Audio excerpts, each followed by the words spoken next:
Hello, hello.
Hello, everybody, and welcome to our RIA CyberMeetUp. If you are still waiting for or just coming in, grab a seat. There may be additional chairs outside you can bring in if you don't find a seat in here as well. Welcome to everybody who is watching us online or on demand later on. We very much appreciate you checking us out on YouTube Live, Facebook Live, or wherever you may get your podcasts. No, not the podcasts. Right. We do have a very good evening and program for you today. And I'm happy that we have an international lineup for you today to listen to and get additional knowledge. We have a very good colleagues from Czechia today here with us. RIA, we work together with our Czech colleagues actually quite a lot, and we work together with some Czech universities, and they're all in Tartu at Nordsec right now. But the agency that we work together with is here and is going to Bohumila Vančurová is going to tell us about the threat landscape in Czechia. And then we're going to talk a little bit about penetration testing and the efficiency. Furkan Senan is going to talk to you about this. Siim, Alatalu, our good friend, is going to tell you a little bit about how the Tallinn mechanism is going to happen in real time, you know, like how to actually contribute to this. And finally, I will tell you a little bit about some open calls in digital Europe where cybersecurity companies and cybersecurity entities, organizations can actually apply for grants and projects and make a lot of money. So let's go into this. Let's begin. We have Bohumila. Come on up here. She's going to tell us a little bit about what is it like in Czechia, and we're talking about threat landscape. Thank you. Thank you very much. Good evening. So my name is Bohumila Vančurová, and I am from the Cyber and Information Security Agency of the Czech Republic. And my topic for this evening is cyber threat landscape of Czechia. But before I start, I would like to briefly introduce our agency. So NÚKIB is a central administrative body for cybersecurity of Czechia, and it means that it operates government CERT and other CERT and C-CERT teams both in the Czech Republic and abroad. Also, it sets national cybersecurity standards, and it prepares cybersecurity laws and sub-legal standards. And from my unit, so I'm from the Strategic Analysis Unit, and we fall under the Central Analytics Department.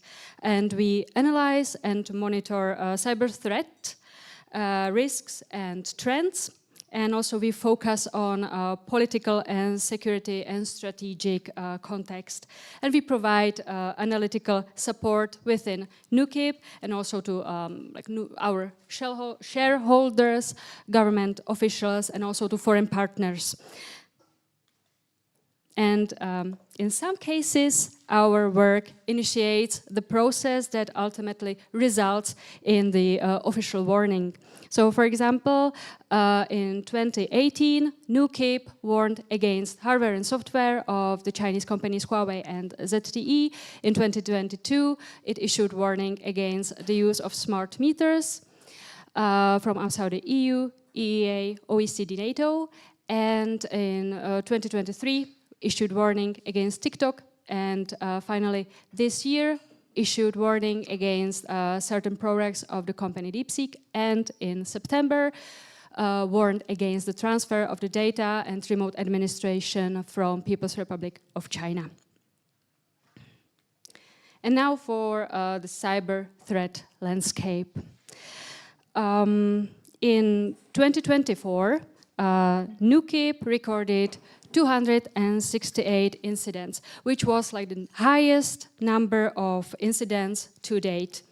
But if you compare it with 2023, you can see that the difference is not that huge. And if you're wondering about the surge in cybersecurity incidents, it's also connected to like the war in Ukraine. The good news is that the severity of impact of the recorded incidents declined for the third year in a row. So far this year, we have recorded 153 cybersecurity incidents, with availability attacks being like the largest group. And in 2024, availability attacks accounted for approximately 43% of the incidents. And now some of the most significant cybersecurity trends and events of 2025, and I will start with pro-Russian hacktivist groups. So in 2024, DDoS attacks made up a significant percentage of cybersecurity incidents. Most were caused by the group No Name.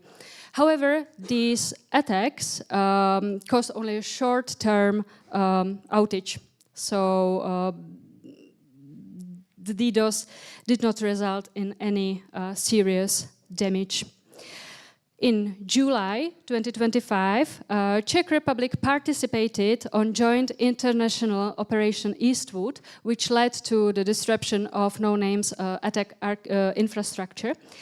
And Czech Republic was then later hit by the surge of attacks during the retaliatory campaign called Time of Retribution.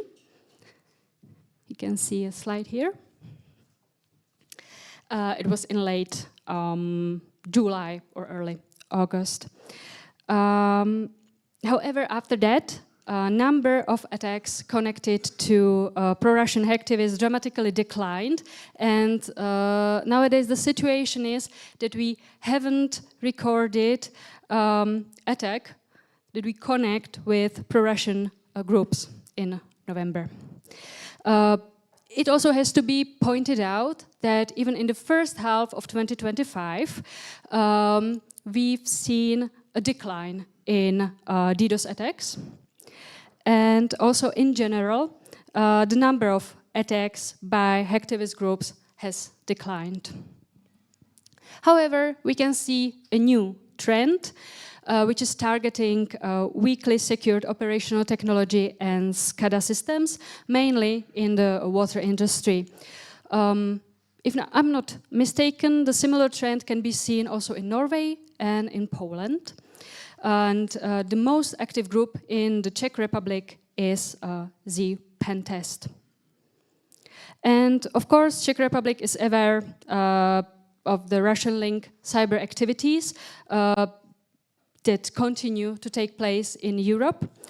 And Czech intelligence services, along with NÚKIB, joined partners nations in warning against APT-28, targeting aid to Ukraine and logistical and tech sector. In terms of Chinese threat activities, the key development of 2025 was the attribution of campaign targeting the unclassified network of the Czech Ministry of Foreign Affairs, which was most likely carried by Chinese threat actor APT-31 since at least 2022. The Czech government made the attribution in March 2025 based on the information presented by NÚKIB and Czech intelligence services. And in 2025, in August, NÚKIB co-signed Joint Cybersecurity Advisory issued by the US government security agencies and other partners. And the advisory highlights the campaign of Salt Typhoon compromising networks globally. All right, and the last trend I want to talk about is ransomware, as it remains the persistent threat in the Czech Republic. It is among the most frequent and serious types of cyber attacks recorded by NÚKIB. In 2024, we recorded 27 ransomware-related incidents. So far, in 2025, we have also recorded 27 ransomware incidents, and with the group Quillin being the most active ransomware group. And as an example that also was in the Czech media, I picked one incident. So in July 2025, a Czech hospital in the city of Nymburk, near Prague, was hit by ransomware.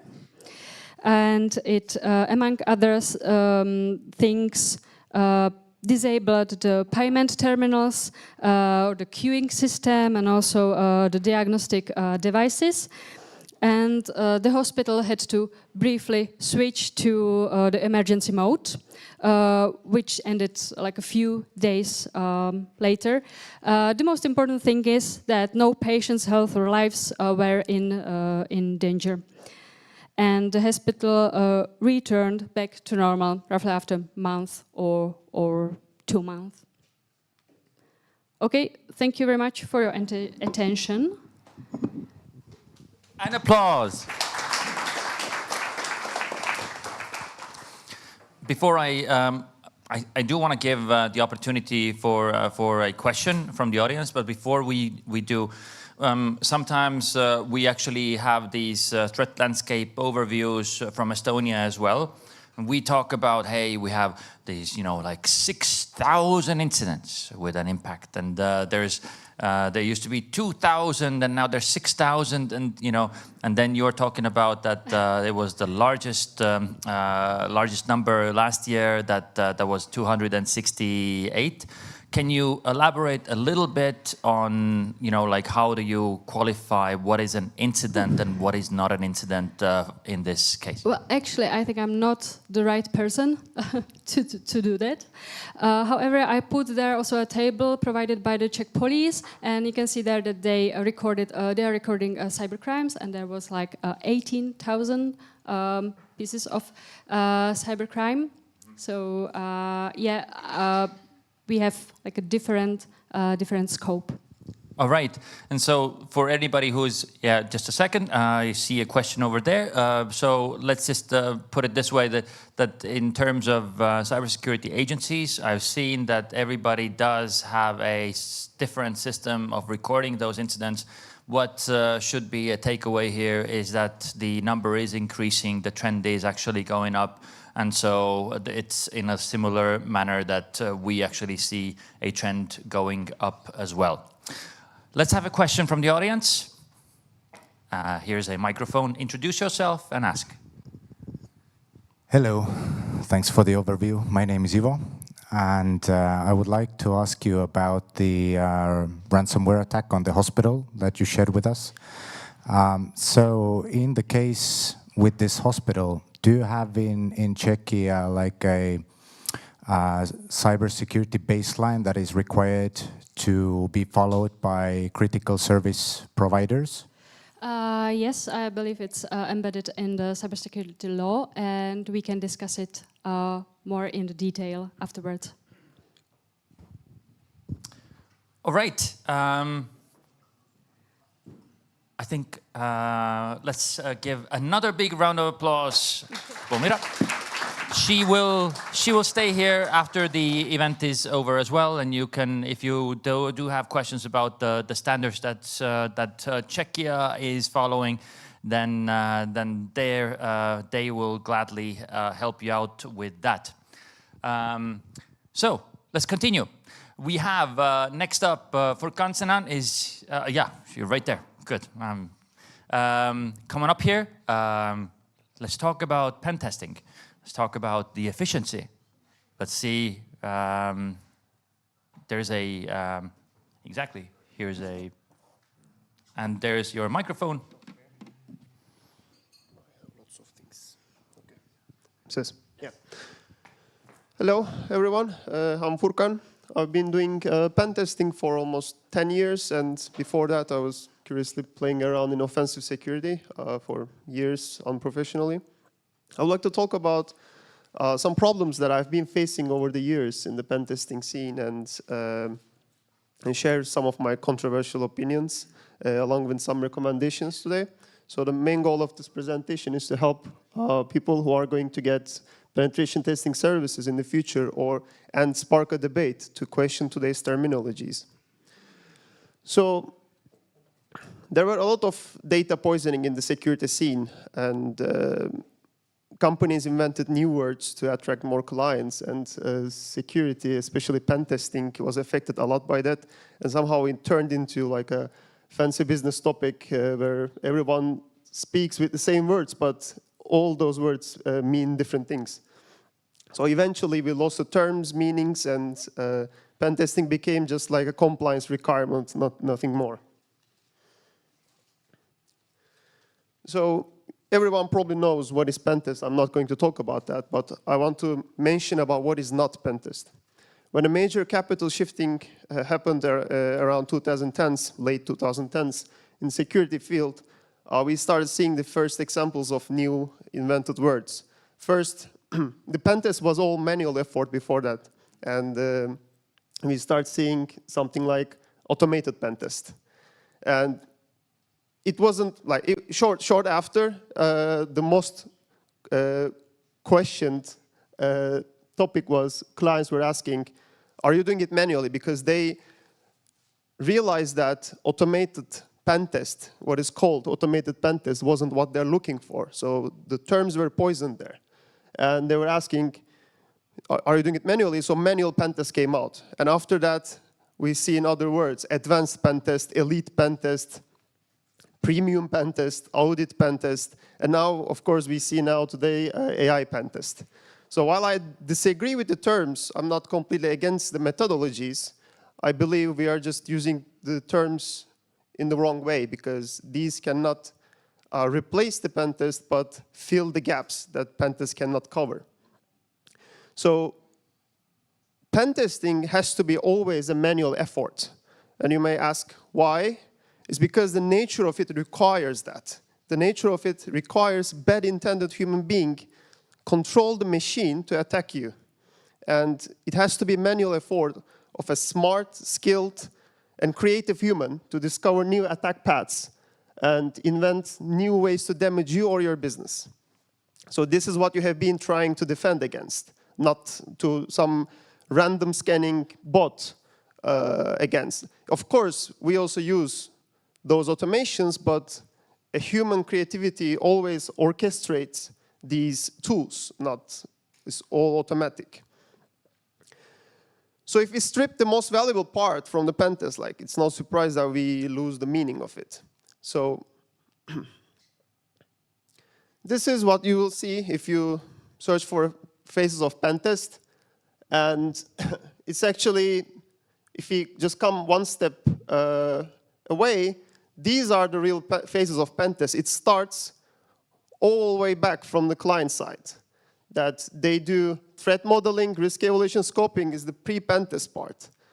And then we as the vendor doing this part, and the previous chart is only the attack part here. It's not covering other topics. And there is after pen test part. So what we have seen in many engagements, the pre-pen test part is the most problematic part, and after pen test part is the most problematic part. So we need to focus on the preparations before that and after that. So the problem that we see in most is lack of threat modeling.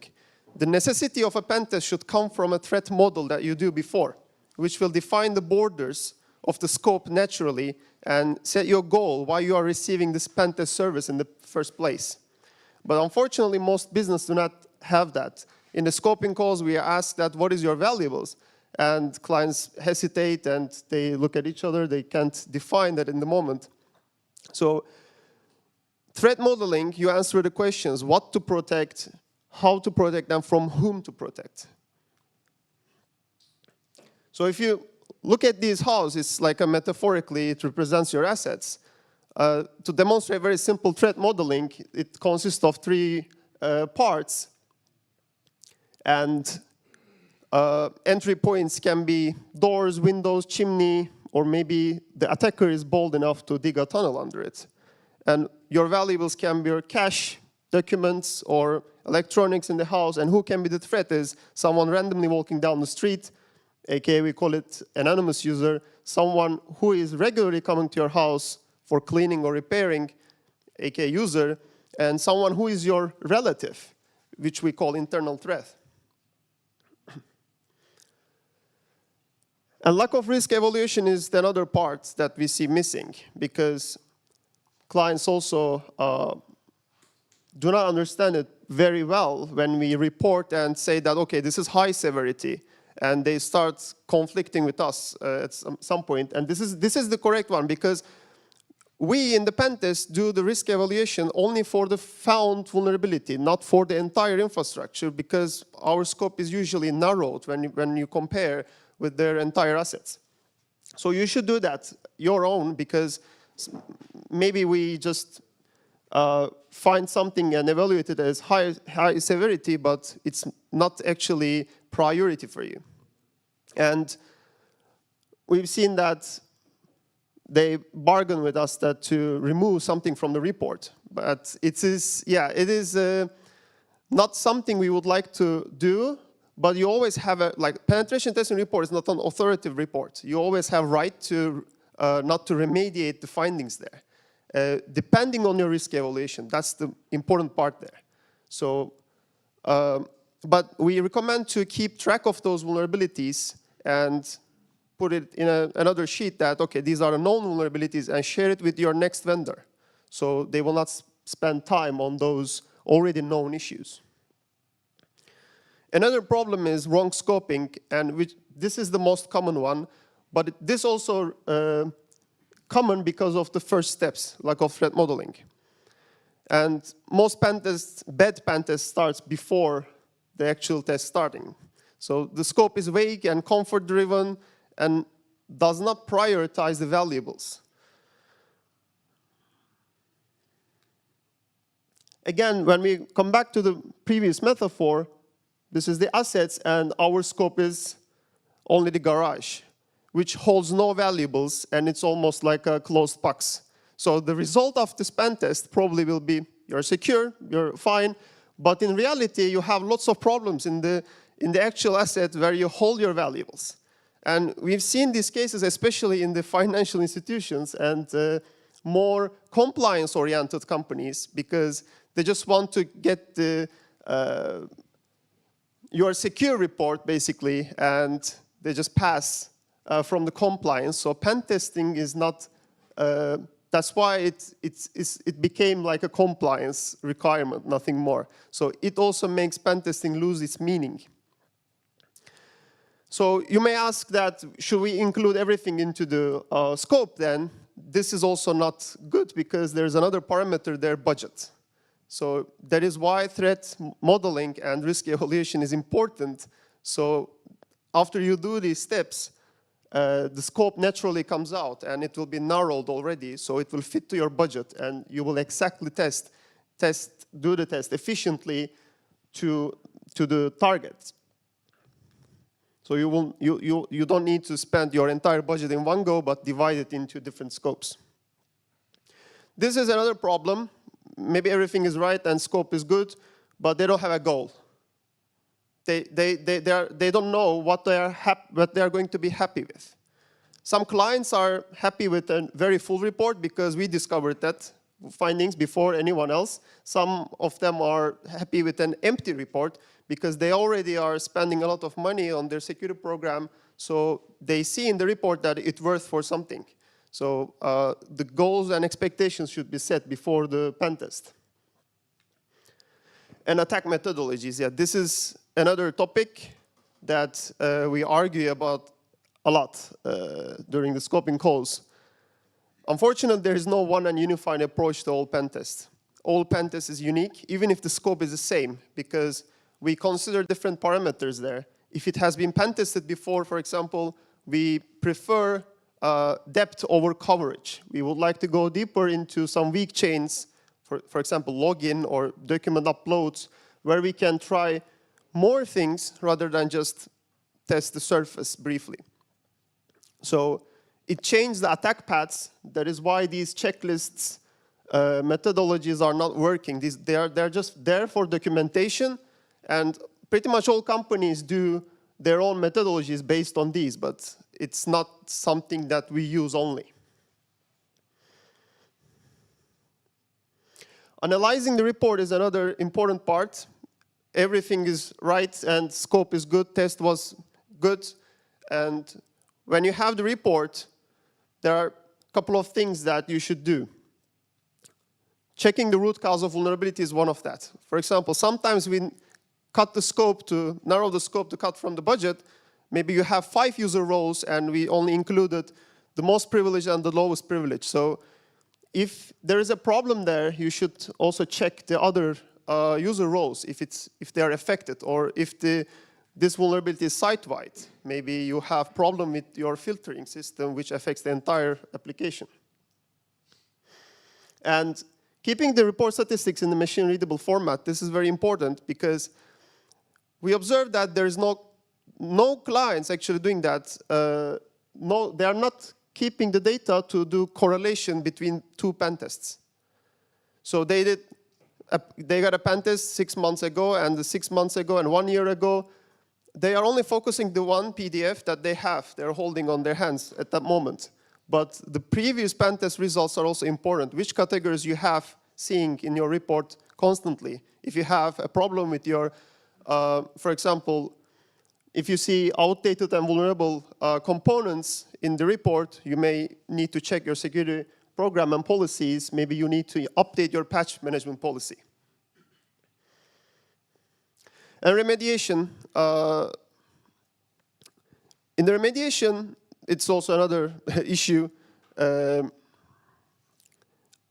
We don't see clients asking for retest. And most of the time, it's already with the engagement. They are already paying for that and never asking retest.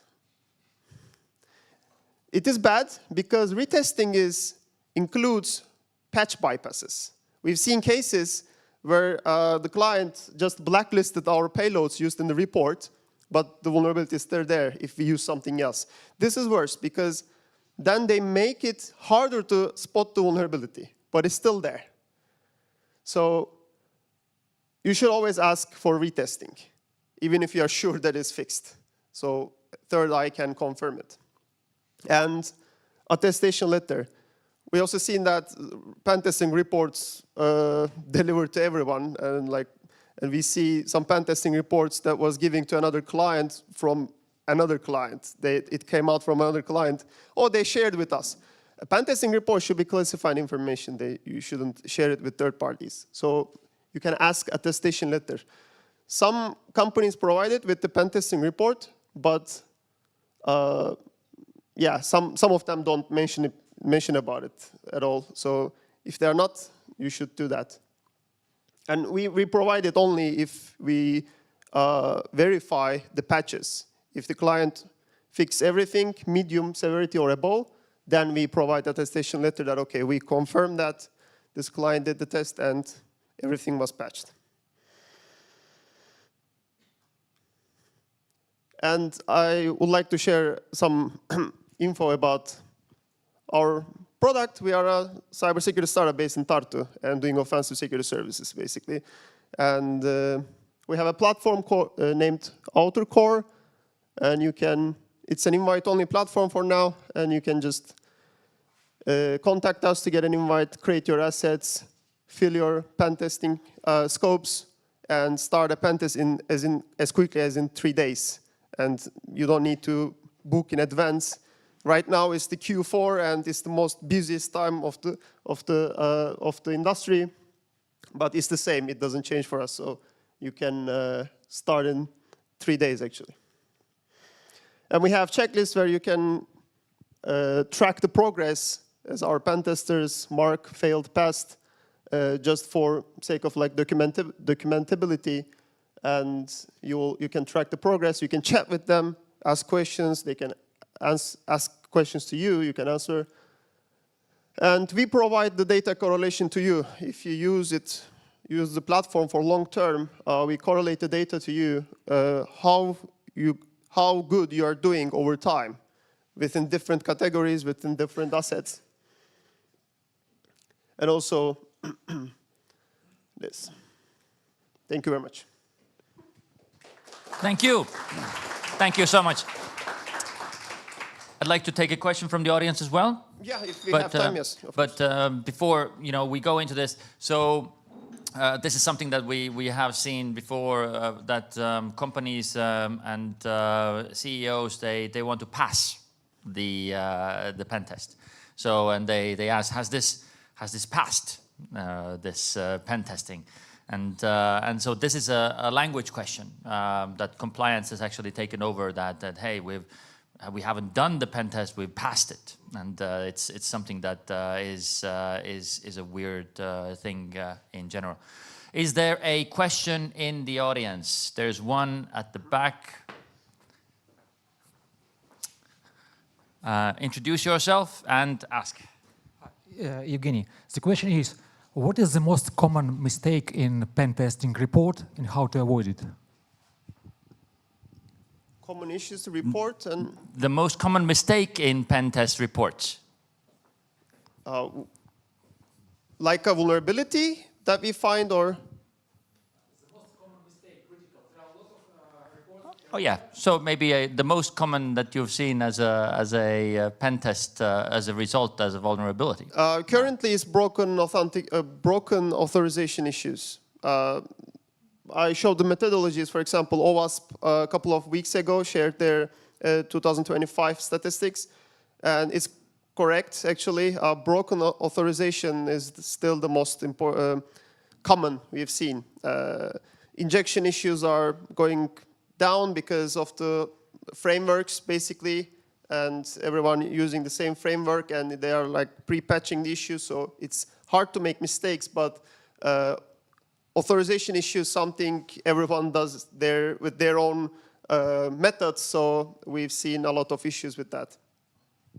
Thank you very much. One more big round of applause again, please. Thank you. You can just leave it here.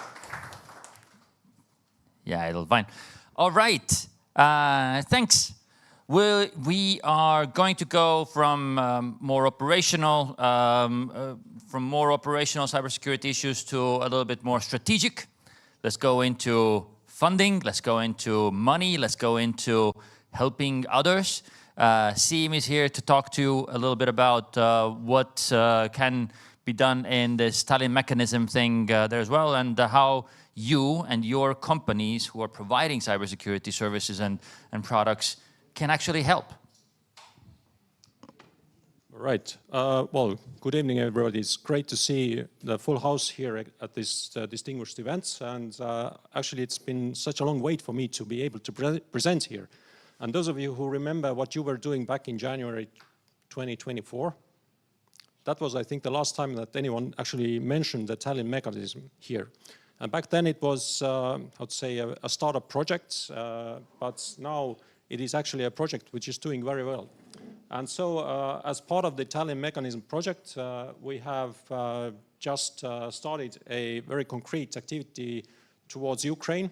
So I represent ESTDEV. ESTDEV is the Estonian Center for International Development. And I'm a project manager of a new project called CURE TM. So TM obviously refers to the Tallinn mechanism, and CURE then stands for Cybersecurity for Ukraine, Resilience and Enhancement. And what this Tallinn mechanism in the meantime has achieved, well, it has grown. It has included more nations, and I know a few more nations are joining in those weeks and months. A lot of good job has been done in terms of getting contributions from donors.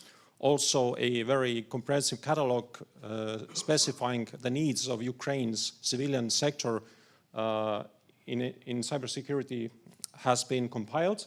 And just to make one thing clear, Tallinn mechanism is running in parallel to the IT coalition. So if you're based in Estonia, sometimes you hear about the Tallinn mechanism, sometimes about the IT coalition.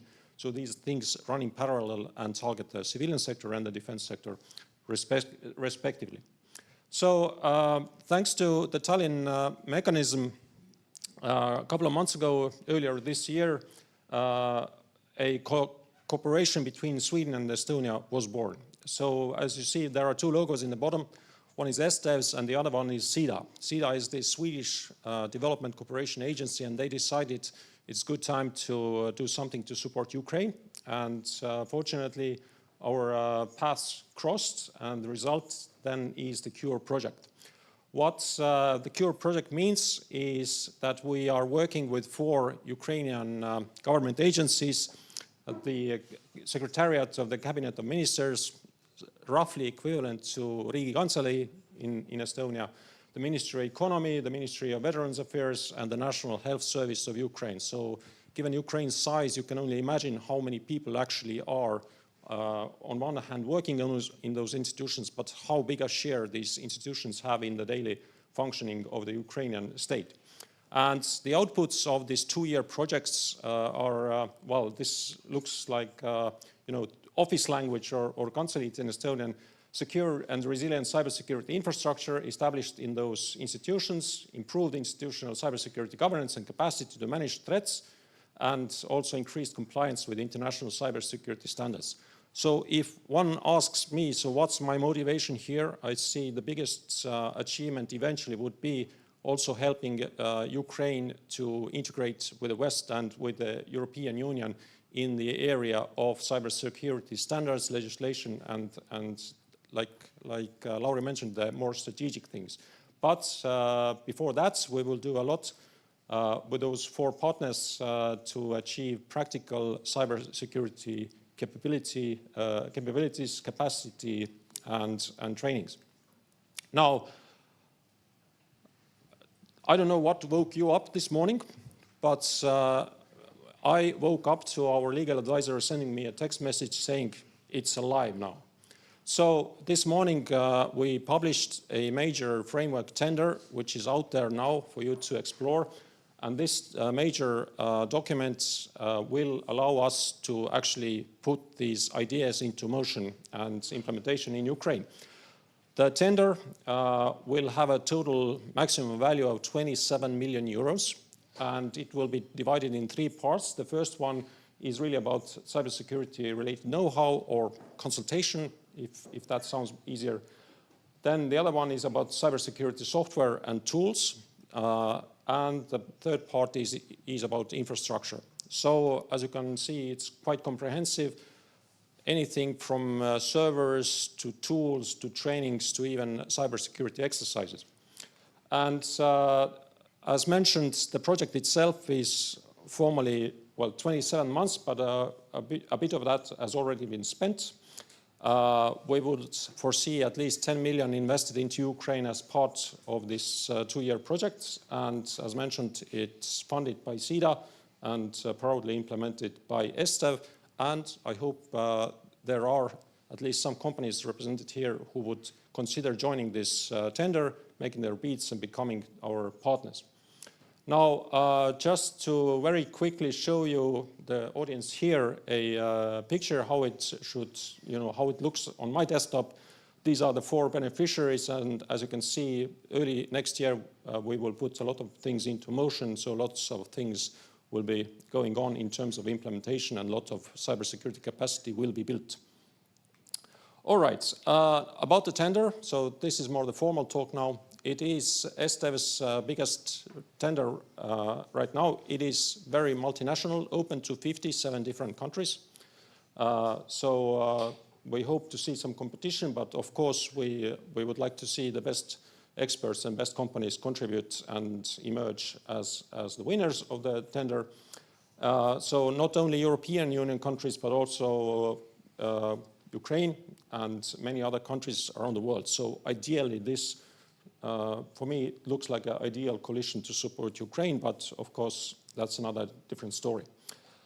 There are a few qualification requirements. We do have requirements or minimum standards for the turnover of the successful companies.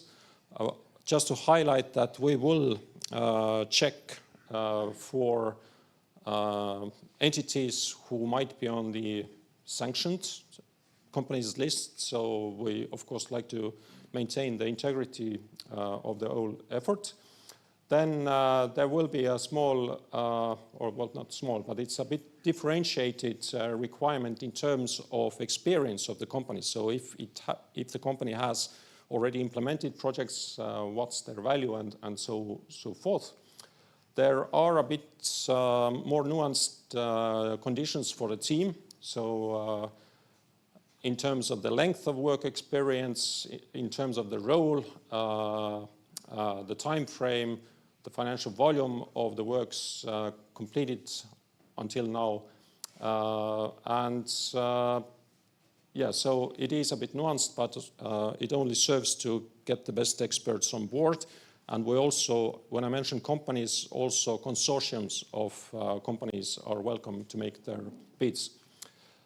Very importantly, as mentioned, the bid is now live. There are 2 links. It is published in the European Union's TED, or Tender Electronic Daily. The official bids are to be made through the Estonian Public Procurement Registry, Riigihangete Register.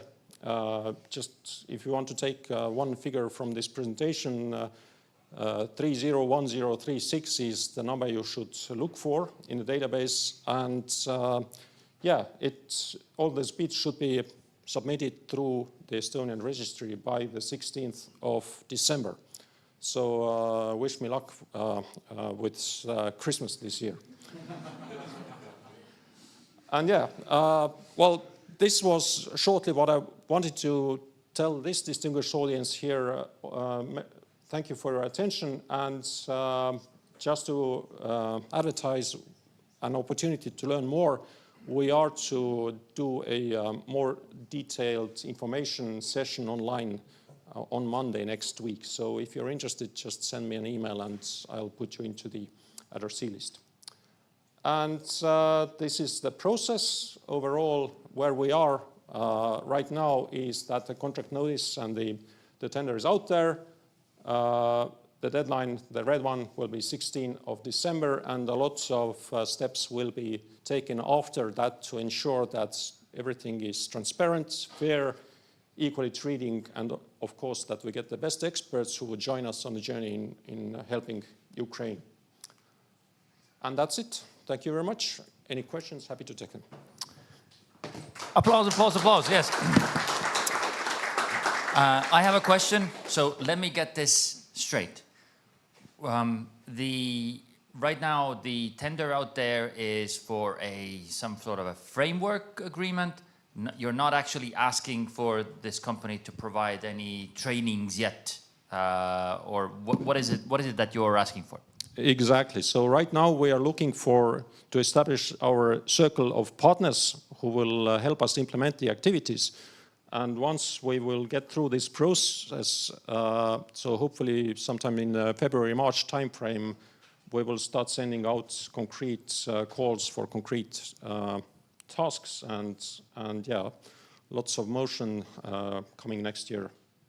Okay, so basically just sign up just to show that you are capable of providing services, you are capable of providing infrastructure, you are capable of providing whatever without any concrete, anything in particular, and then you will select a couple of companies who can later on be part of this. Well, you will need to be particular and detailed when you list your team and your achievements and your experience. So this will be very carefully evaluated in the evaluation process.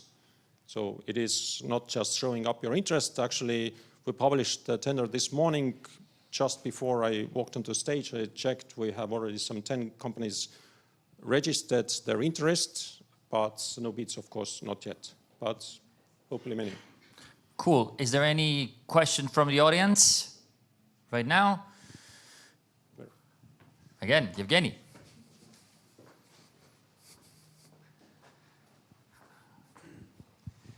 You said any question, right? I will not tell my name because of the topic. So my question, what you can learn from Ukraine in terms of cybersecurity?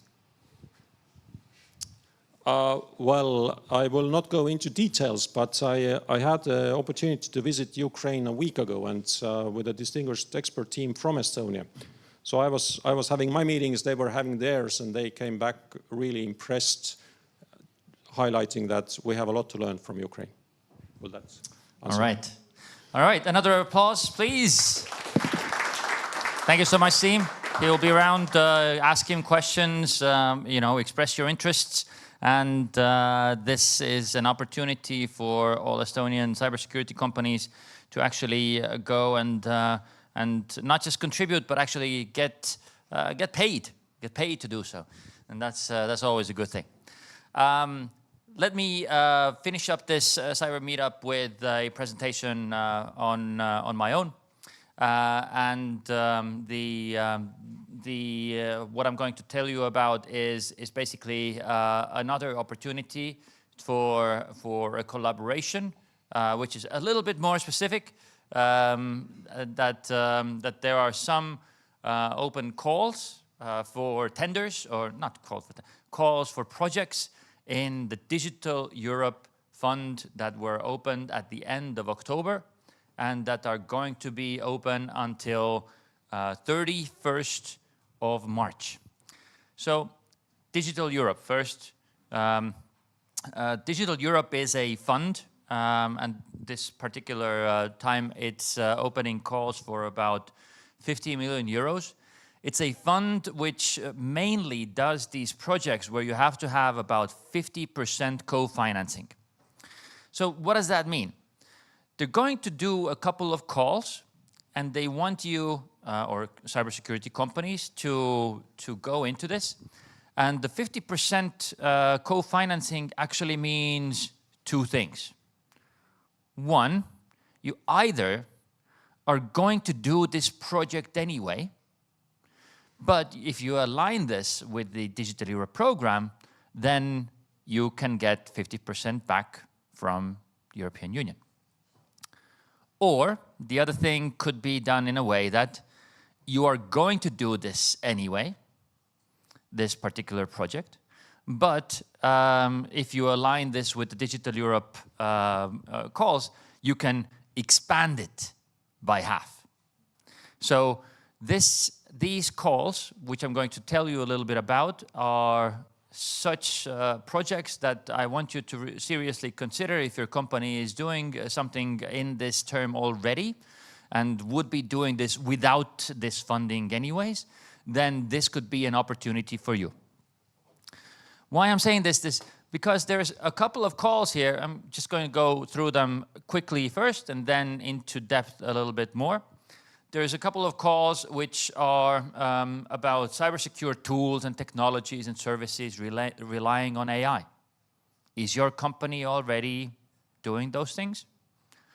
There are, actions. This action should support basically some solutions, which in the end would benefit also national entities like our Information System Authority, CERT-EE, or some cyber hubs, who could then procure these solutions later on. This is for a development of this. Or uptake of innovative cybersecurity solutions for small and medium enterprises.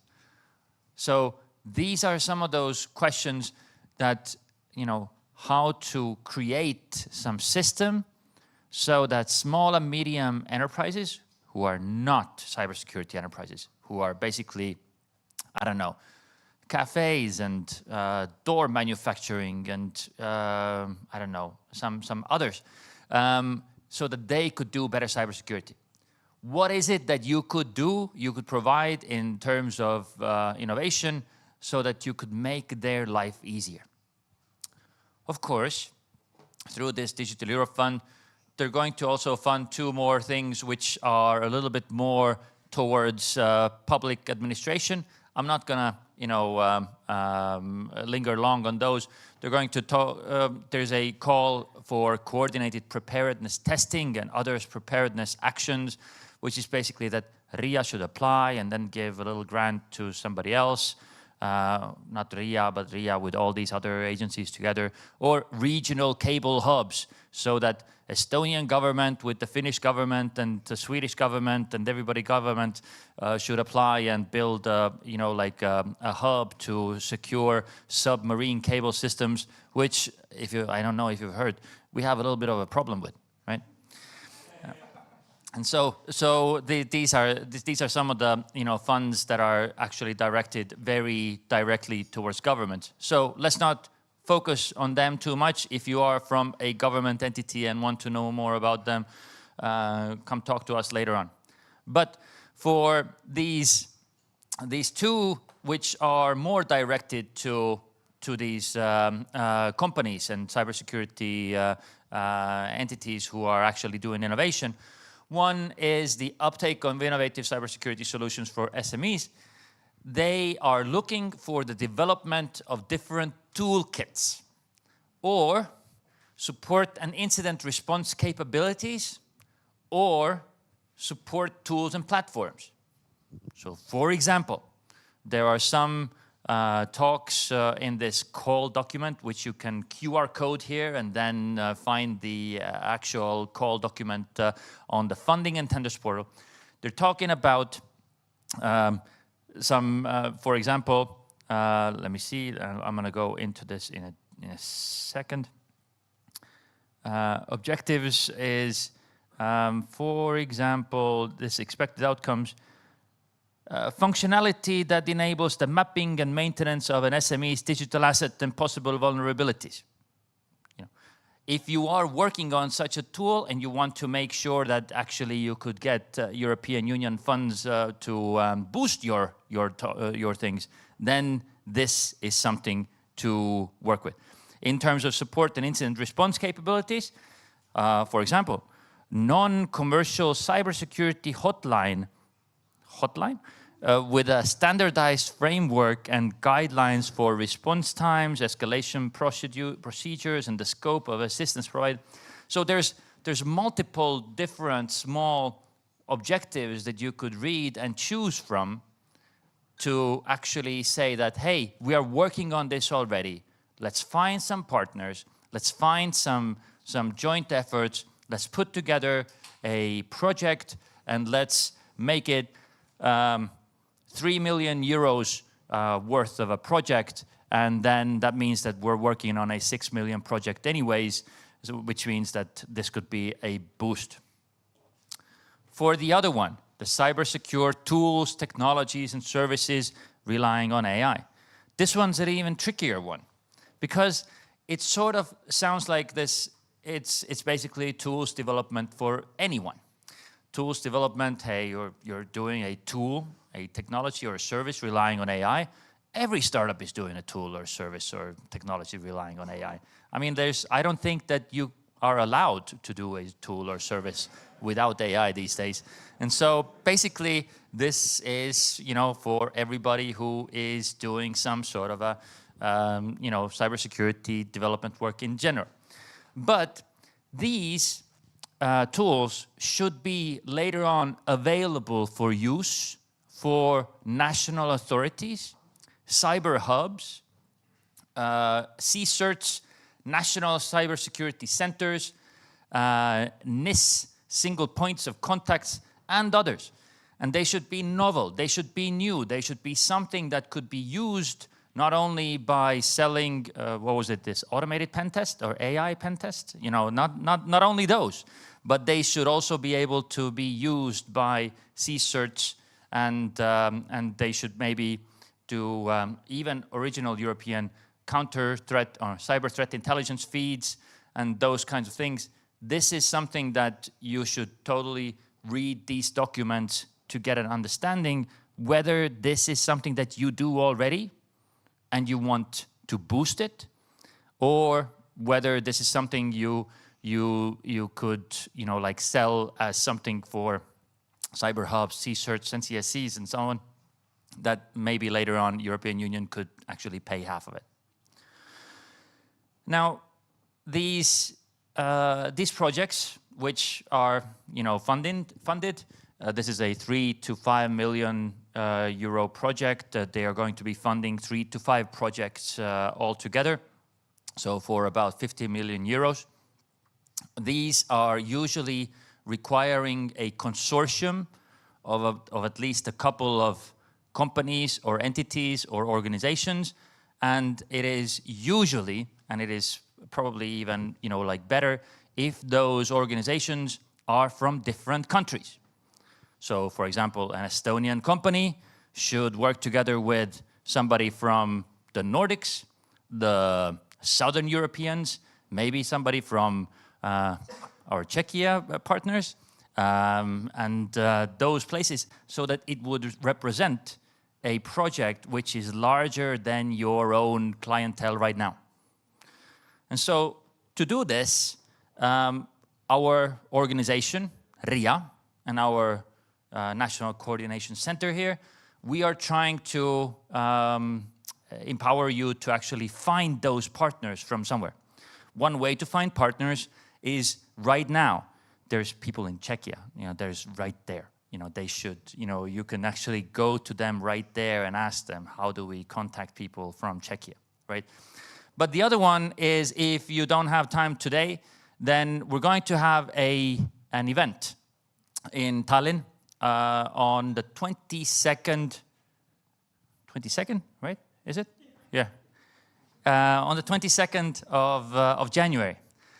It is a brokerage event.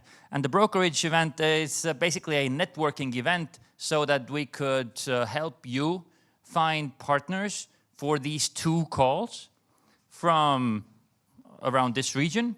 And we're going to invite our Czechia friends too. Sure? Okay. And maybe somebody else from different countries. But this is jointly organized by us, by our National Coordination Center colleagues in Finland from Traficom, and our National Coordination Center colleagues from Sweden as well. We're going to invite our Latvian friends, our Lithuanian friends, and I'm not going to go down all the list of our European member states who we're all going to be inviting there. But you are all invited. We're going to send out a save the date to the people who are in our mailing list, and a registration form to the people who are in our mailing list of the Cyber Meetup. And so you can then think about these calls, think about these texts, think about whether you want to, put together a hotline for cybersecurity incidents, and make sure that this is something that you really want to do. And then if you do not have partners yet, come to the Connect for Cyber, which is going to be, we don't know the location yet, but it's going to be in Tallinn. And by the way, it's going to be the same day, which is our January Cyber Meetup. So daytime Connect 4, evening Cyber Meetup. So you could have a full day of networking and hanging out with some cybersecurity people from different countries. All right. Any questions about these calls, this event that we could do right now? Yes, a question. I can talk right now. There's people online. I was curious to know about the other side, so the partners, so not the startups, but what kind of companies are already interested or participating in this? Thank you. Good question. We don't know. So why I'm saying we don't know is that we have these similar small teams like our team here, and that those partner teams in Sweden and Finland and in Czechia and so on, and everybody has their own community. And this community or ecosystem that they interact with, sometimes there's a whole lot of big companies, small companies, and they send out their invitations to those same partners, and everybody's going to go through this text in the same way, and they're going to think, all right, so who do I need as a project partner to be successful in this particular call? And one thing they all think that, hey, we should totally have a partner from Estonia. We should totally have a partner from Estonia. And then they are going to be thinking about how do we get a partner from Estonia, and then they're going to come to us, and then we're going to show them this slide, and then they're going to come to this cyber, like Connect for Cyber. Right? Okay. There's one more question. Let's try one more. Wonderful. Lauri, you were mentioning that it would be very cool to develop some great tools and services about cybersecurity, which maybe also RIA would want. What would be your dream tool or dream service which has not been around yet? Great question. Great question. Dream tool. Okay. I got to think about this one. I don't really know the answer. We are all always lacking manpower to do some tedious things in incident response, in cybersecurity assessments and everything like that. So anything that could actually, like reduce the number of hours that we need to put into some tedious jobs. And you may actually, if you find some time to discuss with maybe some RIA people, offline here as well, then those are the tools that need to be that are always interesting for CSERTs and RIAs and our colleagues everywhere as well. Let's do one more question and then we're going to wrap it up. Yeah, it's like an extension to this previous one. What are those tools that you are building by your own and you are not able to buy from the market? The correct answer is here that I can't tell you that. But the good answer here could be that actually I think we do have opportunities for this industry people to actually interact with the actual people who are in RIA's like more operational sides, because I'm not using those tools that these calls are doing. There are a lot of people at RIA. We have a lot of different events, and I think that you will find that you will interact with some RIA people in these different community events generally. Ask them directly. If you don't, know them. You can call them. You can actually schedule a meeting with them and then discuss with them. Hey, what is it that you could need? But mainly, what I'm trying to say here is that with this Digital Europe calls, this 50% co-financing, this should be something that you are either already doing or you are already intending to do, even without this funding. Because if you don't get this funding, or even if you do get this funding, you still need to put 50% of this in on your own. That's client money that needs to go in there. And so you need to have a market strategy and you need to have some revenue that is there anyways. So this is something that we need to really emphasize with this Digital Europe calls. Horizon calls are different. They fund 100%, but this one needs to already have like a market strategy as well. I'll be here all week. No, actually, I'll be here all evening to answer any more of the questions that you have. We're going to wrap this up today. Thank you, everybody. Oh yeah, by the way, one more thing about this Connect 4. If we're going to have like a pitching session as well. If you do find that that you don't, you have a tool, or if you have something that you want to share, that you have a skill set, then there's a pitching session at the Connect 4. But yeah, come to our next Cyber Meetup. This is an exception. We're going to have it on Wednesday. It's a logistical thing, and I'm sorry about that. But we're going to have it on Wednesday, December 10th. It's going to be Christmas themed. But I don't really know anything else to tell you about this. Thank you, everybody. Thank you, everybody who's been watching us online, live, and also on demand. I'm inviting you to the table where we're going to have some more snacks. There's some more drinks. Take your time, hang out here, and we'll see you in a month. All right.